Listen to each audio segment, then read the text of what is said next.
अफ़गानिस्तान पर तालिबान का कब्ज़ा। यह ये दर्शाता है कि 2021 में मतलब ये 21वीं सदी चल रही है और इस 21वीं सदी में भी हम लोग इस तरह के पाशविक कर्मों को देख रहे हैं। 21वीं सदी में ये माना जा रहा है कि हम लोगों का विज्ञान एक अलग ही ऊंचाई पे पहुंच गया है और हम लोग अपनी सुविधा के लिए तमाम तरह के आविष्कारों के साथ आगे बढ़ रहे हैं और ये सारे आविष्कार हम सभी मानवता के लिए हमारे लिए ये बहुत ही महत्वपूर्ण है और एक क्रांतिकारी कदम रहा है विज्ञान का हम लोगों के जीवन में। तो इतनी उन्नति के बाद भी हम लोग क्यों उस जंगल राज्य की ओर जा रहे हैं कि एक दूसरे पर कब्जा करना, उसके अधिकारों का हनन करना और उसे दबा के रखना। अभी फ़िलहाल में जो अफ़गानिस्तान पे तालिबान का कब्ज़ा हुआ है, इससे ये साफ जाहिर होता है कि ये पाशविक कर्म है, ये जंगल राज है।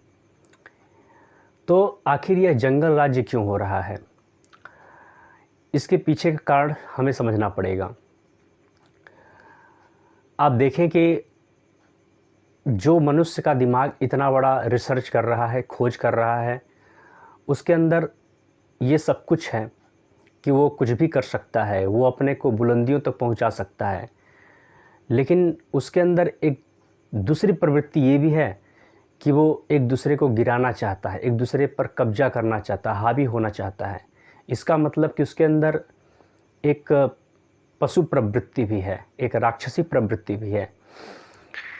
तो हमें ये समझना होगा कि आखिर ये सब प्रवृत्ति कुछ विशेष हम लोगों के कुछ विशेष ग्रुप में, कुछ विशेष तरह के समुदाय में क्यों आ रहा है।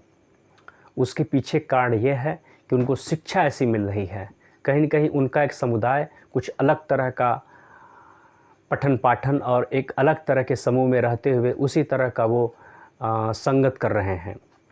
तो उनकी संगति कुछ ऐसी है कि उसके माध्यम से वो अलग ही तरह की क्रूरता, बर्बरता, ईर्ष्या, द्वेष, आतंक, ये सब चीज़ सीख रहे हैं। अगर हम ठीक से बात करें तो ये सारा चीज़ किसका खेल है? सिर्फ विचारों का खेल है।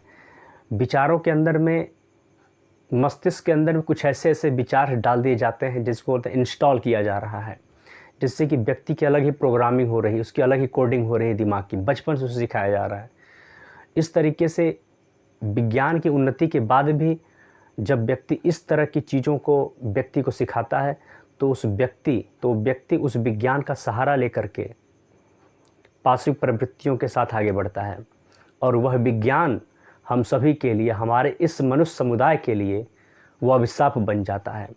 तो हमें सोचना होगा, हमें ये समझना होगा कि इस अभिशाप से बचने के लिए कि ये विज्ञान किसी गलत लोगों के हाथों में न जाए, तो हमें उस पूरे विचारधारा को ही बदलना पड़ेगा जो पाशविक प्रवृत्ति की ओर लेकर के जाता है। प्राचीन समय में कहा गया था कि वेदों की ओर लौटो। ऐसा इसलिए कहा गया था कि वेद प्रासंगिक थे, प्रासंगिक हैं, प्रासंगिक रहेंगे। और वो लौटना, वेदों की ओर लौटना ऐसा नहीं है कि सिर्फ एक समूह के लिए है, ये सभी के लिए है। और ये प्राचीन संस्कृति सभी की रही है, किसी एक की नहीं रही है। और ये उस संस्कृति की ओर लौटना मतलब कि अपने घर की ओर लौटना है। इसका मतलब ये है कि प्रत्येक मनुष्य समुदाय के लिए, हर एक वर्ग के लिए ये संस्कृति हमारी है। वेदों की ओर लौटें, उस प्राचीन सनातन परंपरा की ओर लौटें। तो उसमें आप देखेंगे कि जितने सारे ग्रंथ हैं जो प्राचीन काल से रहे हैं, वैदिक साहित्य, उसमें मनुष्य समुदाय को एक नई दिशाधारा के साथ जोड़ने का प्रयास किया गया है, उसे दैवी प्रवृत्तियों में लगाने का प्रयास किया गया है। साफ अक्षरों में उसमें ये संकेत दिया गया है कि हमें अच्छे मार्ग की ओर चलना चाहिए। जीवन की हर तरह की समस्या का समाधान हमें उस वैदिक साहित्य से मिलती है। जो भी विज्ञान की जो खोजें आज हो रही हैं, बहुत साल पहले उसमें उसकी गूढ़ता को पहले ही इंगित कर दिया गया है और उसमें इतने जटिल जटिल समस्याओं का समाधान है कि आजकल लोग उन्हीं सब चीज़ों को पढ़ करके नए रूप में उसको परोस रहे हैं, पेश कर रहे हैं। तो हमें ये समझना होगा और अगर जो विशेषज्ञ हों इस विषय में वो ज़रूर हमको बताएं कमेंट में कि हमारी वैदिक साहित्य कितनी बलवान है, कितनी ताकतवर है और इससे हम कितना किसी दूसरे का कायाकल्प कर सकते हैं।